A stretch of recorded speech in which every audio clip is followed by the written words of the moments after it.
Rasulullah sallallahu alaihi wasallam.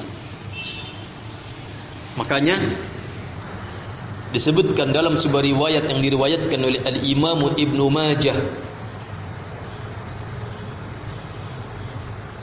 bahwa seorang wanita yang bernama Udainah binti Uhban qalat, pada masa kekilafahan Al-Imam Ali radhiyallahu anhu, bukankah kita mendengar pada zaman itu umat Islam terbelah menjadi dua kubu yang saling menghunuskan pedangnya, dan mereka adalah di dalamnya, di tengah-tengah mereka ada sahabat-sahabat yang mulia, dan mereka berijtihad di dalam mensikapinya, dan urusannya bukan urusan dunia, urusan agama. Mereka berijtihad bahwasanya yang benar adalah kubu Ali atau yang lainnya, sehingga mereka kemudian terbelah dan mereka saling menyerang. Ikhwatal iman, hadani Allah wa iyyakum.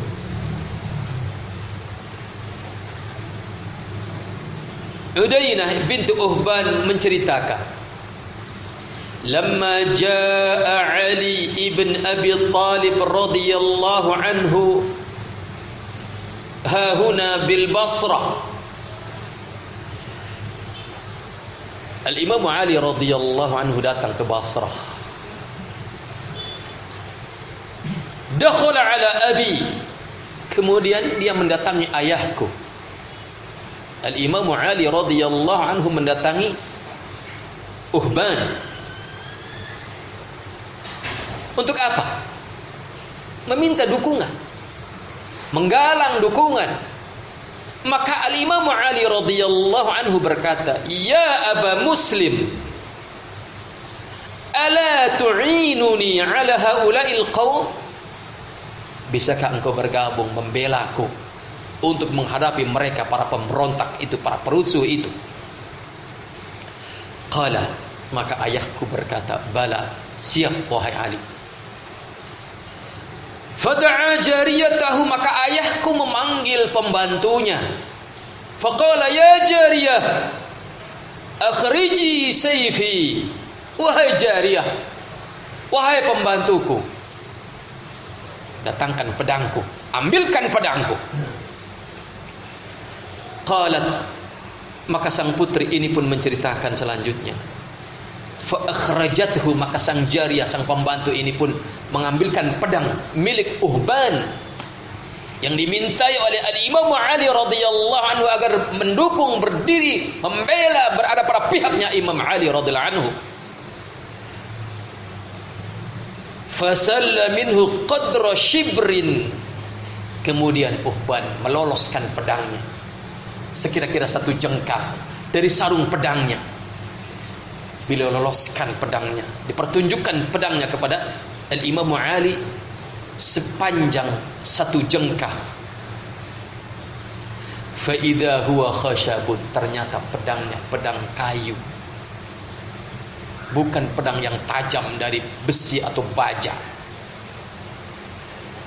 Faqala, maka kemudian beliau berkata, setelah meloloskan pedangnya sekitar 1 jengkal, dan ternyata pedangnya adalah pedang kayu, kemudian beliau berkata, kenapa ini sikap yang dia pertontonkan? Beliau berkata, inna khalili wa ibna ammika, wahai Ali, sesungguhnya kekasih istimewaku dan putra pamanmu, yaitu Rasulullah sallallahu alaihi wasallam, ahida ilayya, telah mewanti-wanti kepadaku, idza kanat fitnah bainal muslimin, apabila terjadi fitnah di antara sesama kaum muslimin, fattakhidh sayfan min khashabin, maka buang pedang-pedang yang tajam itu, peganglah pedang dari kayu saja. Ini bahasa kiasan, artinya jangan kita terlibat sedikit pun. Maka kemudian kata Uhban berkata kepada Al-Imam Ali radhiyallahu anhu, "Fa in syi'ta kharajtu ma'aka." Jika engkau setuju dengan pedangku ini, jika engkau setuju dengan ini, maka aku akan keluar bersamamu. Qala, maka Al-Imam Ali berkata, "La hajata li fika wala fi sayfika." Tidak, saya tidak butuh kepada pedangmu, saya tidak butuh kepada engkau. Artinya Imam Ali mengatakan percuma kalau pedangnya hanya pedang kayu. Ikhwatal iman, hadani Allah wa iyyakum. Inilah yang harus kita sikapi.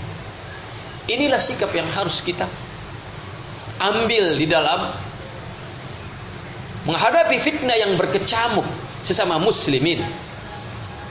Apalagi fitnah itu nun jauh di daerah lain. Ya. Seandainya fitnah itu terjadi di kampung kita, na'udzubillahi min dzalik, maka jangan kita terlibat. Lihat kata Rasul di hadis-hadis yang pertama, ambil pedangmu dan patahkan pedangmu. Ambil pedangmu dan tumpulkan pedangmu dengan batu. Ambil pedangmu dari kayu saja dan jangan keluar rumah. Jika punya tanah yang jauh, menghindarlah ke tanahmu itu. Jika punya kambing, jika punya unta, menghindarlah, menggembala saja sana. Ikhwatal iman, pedang yang tajam agar dipatahkan, pedang yang tajam agar ditumpulkan. Dan sungguh lisan itu lebih tajam daripada pedang.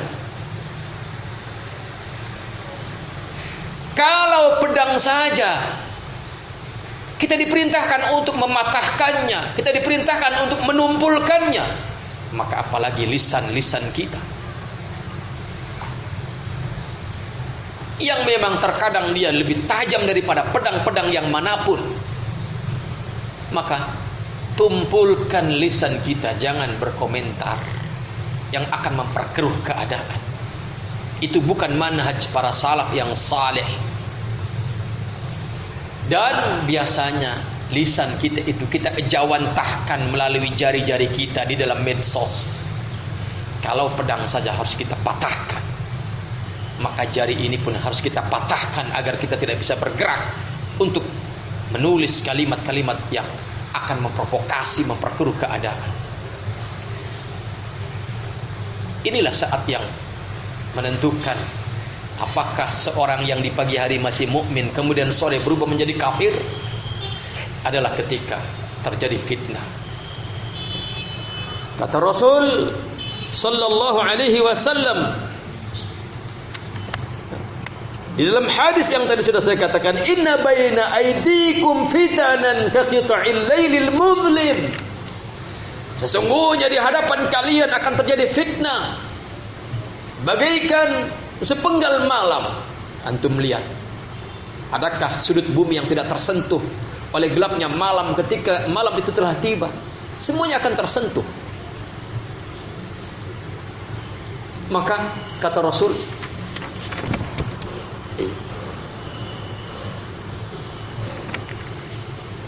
saking buruknya fitnah ini, yaitu terjadi perpecahan di antara sesama muslim, terjadi ikhtilaf, perselisihan di antara mereka, sampai kemudian mereka saling berhadap-hadapan, saling mengancam dengan senjatanya. Maka kalau kita salah, tidak mengikuti petunjuk Rasulullah di dalam bersikap, maka yusbihur rajulu mu'minan wa yumsi kafiran. Bisa jadi di pagi hari kita masih mukmin, begitu bangun kita masih mukmin, kemudian kita membaca, mendengar dan melihat ada berita di media-media bahwa sekarang terjadi fitnah, kemudian kita salah mensikapinya, tidak mengikuti petunjuk Rasulullah, maka boleh jadi saat itu kita telah menjadi kafir. Na'udzubillahi min dzalik. Maka inilah sikap yang harus kita tegakkan. Jaga keimanan kita, jangan sampai menjadi luntur gara-gara salah mensikapi fitnah ini. Wallahu a'lam bissawab. Subhanakallahumma bihamdika asyhadu an la ilaha illa anta astaghfiruka wa atubu ilaik. Assalamualaikum warahmatullahi wabarakatuh.